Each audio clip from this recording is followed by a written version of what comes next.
Hello, hello, hello. Welcome to Storytime with Rev Mel. I am Reverend Melissa McQueen Simmons, the virtual pastor and spiritual director. And And this, I am the daughter Camden. Camden, my beautiful daughter Camden. Thank you for joining us today. And if this is your first time joining us for Black History Month or your first time joining us, welcome. We are glad you have joined us today. You are where you need to be. It's Black History Month, and we are here to celebrate today. And we will celebrate 3 more Mondays reading a book. And today we are reading Max. Let me slide it over. Max the Tag Along Moon. So before we get to reading, I want you to, I know you have noticed all the books behind us.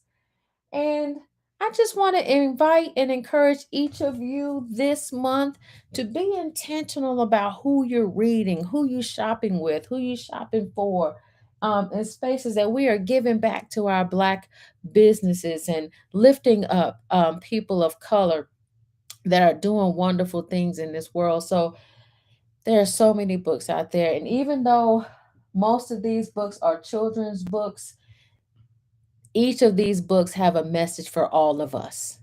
And even you will see that even with this book today.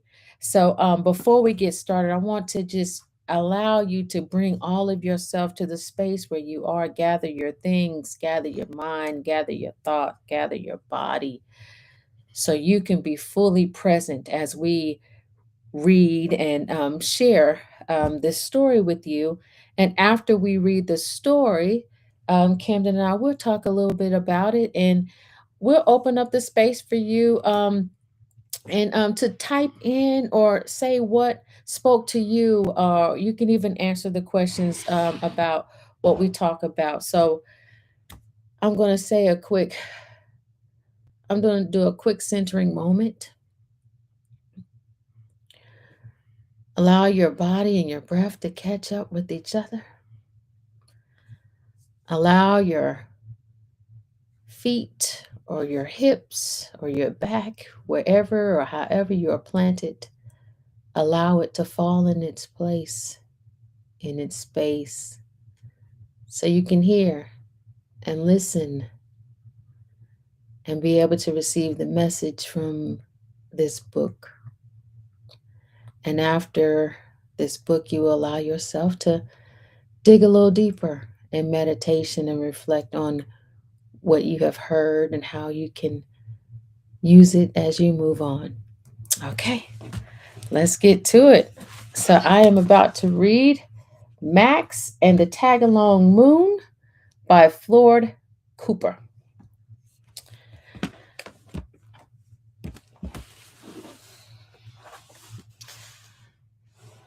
Let's see here. Make sure I got a good view here. Max and the Tagalong Moon by Floyd Cooper. Grandfather, grandson, and the moon above them both. Max and the Tagalong Moon.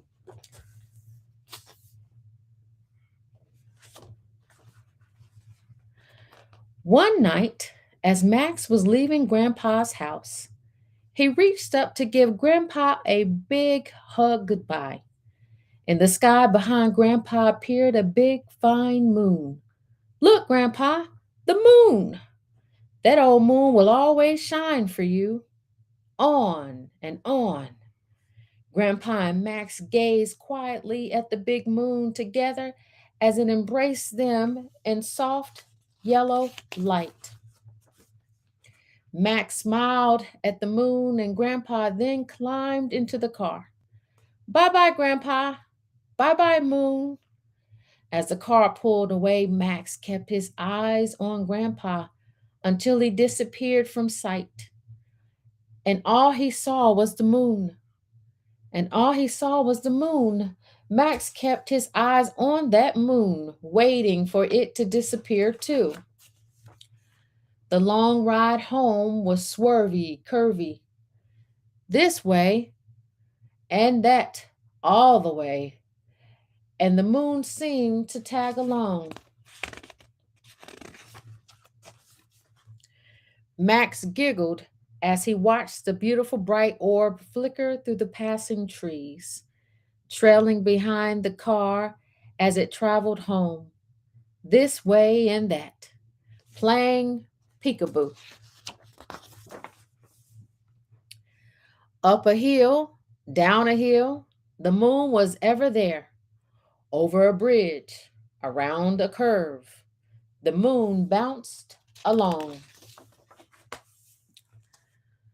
Around a tree, past a field of sleeping cows, the moon stayed quietly with Max. Through a small town with roundabout streets, Max gazed as the moon kept up.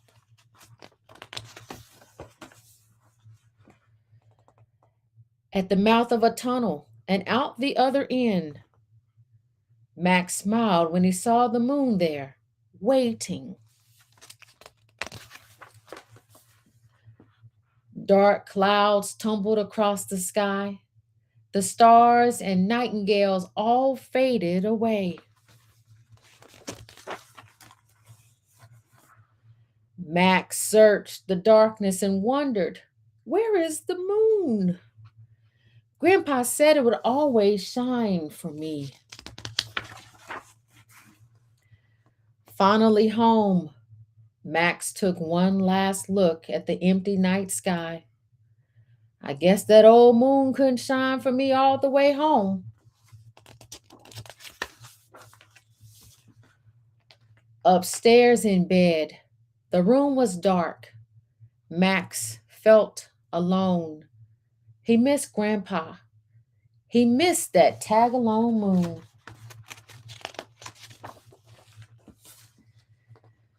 Then slowly, very slowly, Max's bedroom began to fill with a soft yellow glow. The clouds faded away and the moon peeked through. Max gazed up at the magic ball of light and thought about what Grandpa said. That old moon will always shine for me. On and on. Max knew that whenever he saw the moon, he would think of Grandpa. On and on. And he slept soundly, embraced in a soft yellow light. This, my friends, is Max and the Tagalong Moon.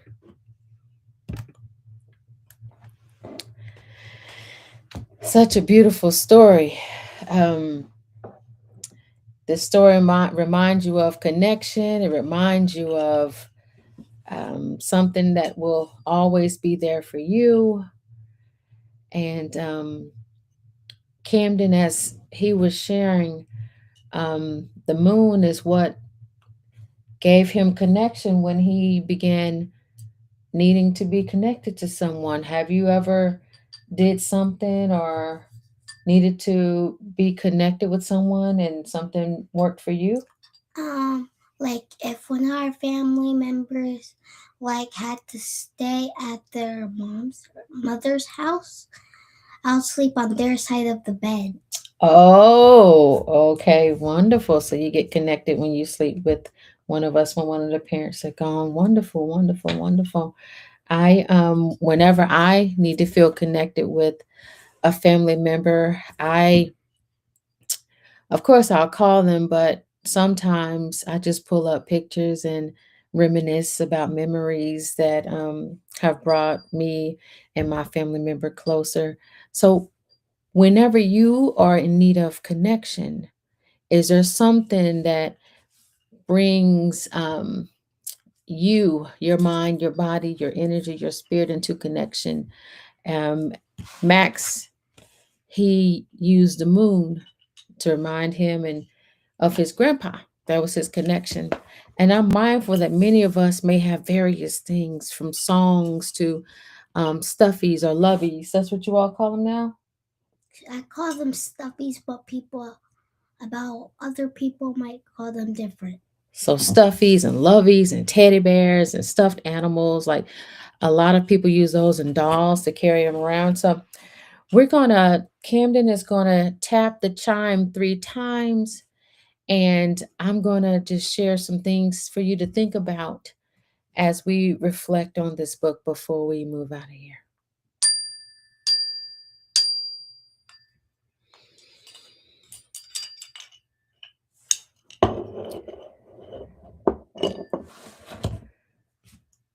So each of you think about the last time you felt connected. What did you do? What helped you get connected?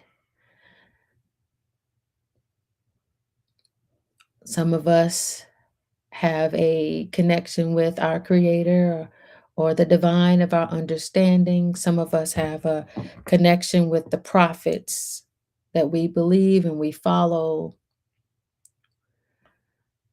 How do you stay connected to divine and spirit and the values of the prophets that you follow?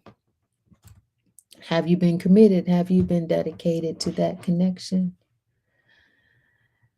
And as we navigate this time and space, leaning in with our theme of compassion, how do you stay connected with others? How do you show up in compassion? How do you express compassion with others? And how do you connect with yourself? Yes, we need a connection with the divine and our creator and the prophets that we follow. Yes, we need to be connected with others in community and family and friends. And we also need to be connected with ourselves. Do you listen to your body? Do you pray for yourself? Do you feel and take care of the things that you know are required for you to survive and thrive in this world? Because what I know to be true, just as the book shared, the moon will always be there for Max. The moon, the sun, the divine and energy will always be there for us. Even when times are difficult, even when the clouds, as in this book, covered the moon, the clouds and the storm will not be there always. The sun will always come out tomorrow. And as we reflect on connection, I want you to think about how your light, how you shine, even when things may try to dim your light, even when things may try to cover you or test your talents or your mind, body, and spirit. How do you continue to shine? And that begins with connection. So, my hope and prayer for you is that you find the connection you need. And even when you don't see it or feel it, when you want to, just as Max, you are patient and you have the faith and believe that the sun will always shine for you. Thanks for joining us as we have shared our first story time. Camden, can you reach? Pass me that those books on top of the printer. I'm gonna show you all the next book. It's gonna be Monday, February the 9th at 8 o'clock, same time. The one after that one. The other one. Yes. Well, you can give me both of them. I'll show them. So this is going to be the last book we read. This is going to be Monday, February 23rd at 8. Questlove, The Idea in You. And then on Monday, we will read Let the Children March. And Let the Children March is by Frank Morrison. Frank Morrison, if I'm not mistaken. Oh, Frank Morrison is the illustrator. Monica Clark Robinson is the author. So I'm glad you have joined us today for our first story time, Max the Tag Along Moon. If you are just joining us, when this live is over, you get to check it out. So we are glad you have joined us. And again, this is Black History Month. Be intentional about what you're reading, where you're shopping, how you are showing up for community. And thank you from Reverend Melissa McQueen Simmons The daughter Camden. and Camden. And thank you for joining us. And thank you for all of your support that you share with Holy Ground. Peace, Go for it. peace is out. Peace out.